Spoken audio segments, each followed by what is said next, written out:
ರಾಯಭಾರವೇ ಆಹಾ ಪ್ರೀತಿ ನಿನ್ನಿಂದ ಪ್ರಿಯ ಆದಿ ನಿನ್ನಿಂದ ಸಾಗರವು ಹುಣ್ಣಿಮೆಯು ಜಿಗಿಯುವುದೇ ಪ್ರೀತಿಸಲು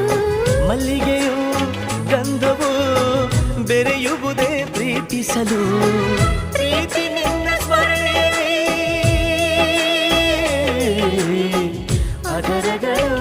ಅರಳುವುದು ಚುಂಬಿಸುತ್ತ ಪ್ರೀತಿಸಲು ಪ್ರೀತಿ ನೀನಿಲ್ಲದೆ ನಾನು ಹೇಗಿರಲಿ